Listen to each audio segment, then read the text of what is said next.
जिस तरीके से हम लगातार बार बार ये देख रहे हैं, ये कहा जा रहा है कि जात पात की करो विदाई और हिंदू सिख ईसाई सब हो जाओ भाई भाई। हम सब हिंदू भाई भाई, सिख तो हमारे ही हैं, अलग थोड़ी हैं। अच्छा ये बताइए, मुस्लिमों में जहाँ से आप आते हैं वहाँ पर मुस्लिम बहुल इलाका है, क्या वहाँ पर मुस्लिमों की क्या धारणा है? क्योंकि कहा जा रहा है कि इस तरह की यात्रा के जरिए सांप्रदायिकता का माहौल बनाया जा रहा है। नहीं, हिंदू अगर अपनी कमियां दूर कर रहे हैं, जातिवाद का जहर दूर करा जा रहा है और समाज को मजबूत कर रहे हैं, ये तो सकारात्मक काम है। इसमें जहर कहाँ से आ गया? ये तो अमृत है। अगर हम संभल की बात करें, इन दिनों काफी चर्चा में है संभल की वो जामा मस्जिद जहां पे सर्वे हुआ, सर्वे के दौरान हंगामा हुआ, उसके बाद देखा कई सारे चिन्हित किए गए लोग जिन्होंने हथियार चलाए, महिलाएं भी चिन्हित की गई। कैसे आप देखते हैं? बार बार वर्षी बैठ का हवाला दे रहे हैं, क्या टीम सर्वे नहीं करने जा सकती? संभल प्रकरण एकदम सरल है। न्यायालय के आदेश पे सर्वे का काम शुरू किया गया। हाँ। और जो भी पीछे हाँ। और जो भी आगे इस तरह के राजनीतिक दल हैं या जो भी लोग हैं, हाँ। अदालत का निर्णय सर्वमान्य होना चाहिए। राजा भैया, बार बार ये कहा जा रहा है कि इस भारत की समस्या का एक ही हल, वो है बजरंग दल, क्या आप भी मानते हैं? नहीं, हम ये कहेंगे कि बजरंग दल और बजरंग दल के सभी जितने समर्थक हैं, कार्यकर्ता हैं, हिंदू जागृति के लिए, हिंदू उत्थान के लिए उन्होंने बहुत महत्वपूर्ण काम किए हैं और सराहनीय काम किए हैं। योगी जी बार बार कह रहे हैं बटेंगे तो कटेंगे, मोदी जी कह रहे हैं एक रहेंगे तो सेफ रहेंगे, आप समर्थन करते हैं इस तरह के नारों का? हम उससे एक कदम आगे हम ये कहते हैं कि जुड़ोगे तभी बचोगे। अच्छा। और कटोगे तो बटोगे, बटोगे तो कटोगे जो नारा है, आप देखिए तो united we stand, divided we fall हमेशा से रहा है। उसी का हिंदी अनुवाद ये है। तो हम पूर्णतः सहमत हैं, हम ही नहीं, हर आदमी सहमत है। लोग इसकी सच्चाई, इसकी असलियत समझ रहे हैं। बार बार ये कहा जा रहा है साधु संतों के बीच कि बांग्लादेश से डरो, वहां पे सीखो, बांग्लादेश वाला हाल भारत में ना हो जाए। राजा भैया आप ये बताइए, ये कहा जा रहा है कि वहां इस्कॉन मंदिर, 77 इस्कॉन मंदिर है, उनको टारगेट किया गया, चिन्मय प्रभु को गिरफ्तार कर लिया, किन धारों में गिरफ्तार किया कुछ नहीं पता, और भारत को हड़का है बांग्लादेश के हमारे मामले में इंटरफेयर ना करो। क्या बांग्लादेश से सीख लेने की जरूरत है? बांग्लादेश और पाकिस्तान सबसे जीवंत उदाहरण है इसमें। हमने ट्वीट भी किया था, एक्स पे हमने पोस्ट भी किया था, और सिर्फ इसलिए कि वो हिंदुओं की आवाज़ वहाँ पे थे इसलिए उनको गिरफ्तार किया गया है। बिल्कुल इसकी निंदा। और जिस तरह से हिंदू वहाँ मारे जा रहे हैं, चुन चुन के हिंदुओं को निशाना बनाया जा रहा है, उनकी संपत्ति, उनके घरों को नुकसान पहुँचाया जा रहा है, बिल्कुल विश्व इसका संज्ञान ले और विश्व के सारे हिंदू मुखर होकर के इसमें बोलने की आवश्यकता है। इस विषय में हमने एक्सपर्ट पोस्ट भी किया है, वो भी आप देख सकते हैं। आपको क्या लगता है, जैसे क्या बांग्लादेश भारत को ही कुछ बताना चाह रहा है कि भारत में अगर हिंदू एकजुट होंगे, सनातनी एकजुट होंगे, तो बांग्लादेश में भी मुस्लिम एक होंगे? क्या आपको लगता है कि कुछ ऐसा नैरेटिव सेट किया जा रहा है? नहीं, एक बात तो स्पष्ट है कि आज़ादी के समय 27% की आबादी घट के 8 हो गई और पाकिस्तान में 23% से घट के 1% से भी कम हो गई है।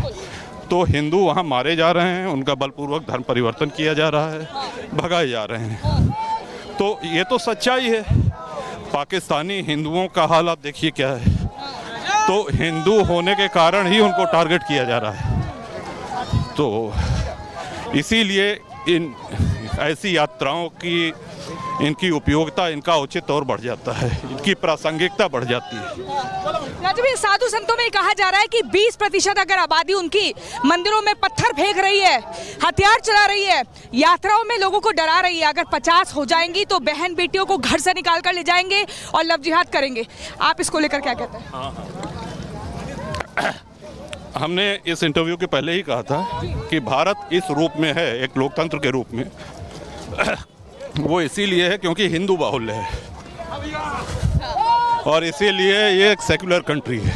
हिंदू बाहुल्य तो है, लेकिन बार बार ही आप थक गई हो? नहीं, हाँ देखिए, हिंदू बनारस यूनिवर्सिटी की अगर हम बात करें तो हाँ, तो आप भी वहाँ से पढ़े हैं? नहीं, हम एलयू के। अच्छा ठीक है। तो ये कहा जा रहा है कि वो वक्फ की प्रॉपर्टी है, इसको लेकर आपका क्या कहना है? क्योंकि सनातन बोर्ड की भी एक तबका मांग कर रहा था जिसको अदालत ने खारिज कर दिया है। वक्फ जो है ये राजनीतिक दलों द्वारा मुस्लिम तुष्टीकरण का सबसे क्रूर, सबसे भोड़ा उदाहरण है। हाँ जय श्री राम। आपको देखने के लिए देखिए कितनी भीड़ यहाँ पर जुट गई है। प्रणाम। उत्तर प्रदेश से आप मध्य प्रदेश आ गए जी। हैं सनातनियों को एकजुट करने के लिए। आप डेली इतना चलते हैं या आज ही इतना चल रहे हैं? नहीं, रोज ऐसी पदयात्राएं नहीं होती हैं, लेकिन चलने का अभ्यास है। चलने का अभ्यास रहता है। थके नहीं है अभी आप? जी नहीं, अभी नहीं। हम देख रहे हैं पीछे कई 2-3 किलोमीटर चलते ही आ रहे हैं आप। नहीं, और अधिक हो गया। और अधिक होगा? ऐसा तो नहीं कि ओरछा तक जाएंगे आप? हाँ, प्लान तो यही है। प्लान यही है? प्लान यही। लेकिन आपको लगता है कि राजा भैया कि जिस तरीके से अभी हम देख रहे हैं बहुत सारे सनातनी एकजुट हो गए, भगवा झंडा दिख रहा है, ये काफी है? आज तो एकजुट है, कल हो सकता है अपने अपने घर में जाके फिर से भेदभाव करें। देखिए, हमने पहले ही कहा कि ये प्रयास बहुत ही स्वागत योग्य है, सकारात्मक। एक यात्रा से पूरा परिणाम तो नहीं आ जाएगा, लेकिन प्रभाव इसका आपको दिखने लगा है। उत्तर प्रदेश में जगह जगह ऐसी यात्रा होनी चाहिए क्योंकि 27 में वहाँ चुनाव भी है। और अगर बात चुनाव की नहीं है, हम कह रहे हैं पूरे देश में होनी चाहिए और पूरे विश्व के हिंदुओं को एकजुट होना चाहिए। थोड़ा सा भारत में इस तरह की यात्राओं के लिए लेट कर दिया, समय से पहले जागना चाहिए था। जी, क्या भारत में इस तरह की यात्राओं का होना थोड़ा लेट हो गया और पहले होना चाहिए था? अब जब प्रभु राम चाहे हैं तब यात्रा हुई है, तो हर चीज़ अपने समय से होती है और अभी भी हिंदू जाग जाएं तो कोई देर नहीं। अगर हम वहाँ की बात करें, अजमेर शरीफ दरगाह की बात करें, निचली अदालत में कहा गया कि उसमें भी शिव मंदिर है। अब इसको लेकर भी कुछ मौलाना कह रहे हैं, ओबीसी कह रहे हैं कि हमें परेशान किया जा रहा है। 1991 का वर्षिप एक्ट का हवाला दे रहे हैं।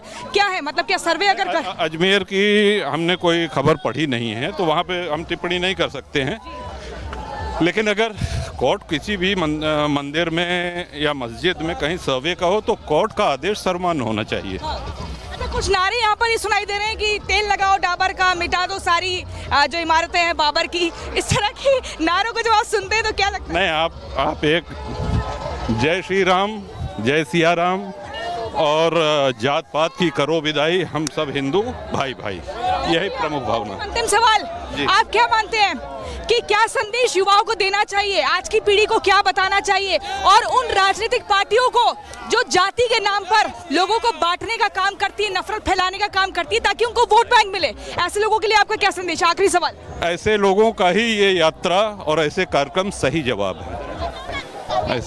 बिल्कुल। ये देखिए पुष्प कैसे आपके ऊपर महिलाएं फेंक रही हैं। सॉरी। आइए। हाँ जी, तो लगातार आप बहुत ज्यादा चल रही हैं, और क्या युवाओं को संदेश दे रहे हैं? फिर हम ब्रेक पे जा रहे हैं उसके क्या बाद। चीज? युवाओं के लिए आखिरी संदेश क्या है? हाँ जी, युवाओं के लिए क्या संदेश है? क्या संदेश? इस तरह की पदयात्रा होनी चाहिए, 9 दिनों तक काफी है, दिन और बढ़ने चाहिए, जगह जगह होनी चाहिए, कुछ बदलाव होना चाहिए, आपकी तरफ से क्या सुझाव? जगह जगह होना चाहिए और हमारा एक ये सुझाव है, सभी हिंदू जागरूक होकर के राजनीतिक दलों के एजेंडे पे नजर रखें कि वो घोषणा क्या कर रहे हैं। कोई मलेरिया फाइलेरिया और डेंगू की तरह सनातन को समाप्त करने की बात कर रहा है,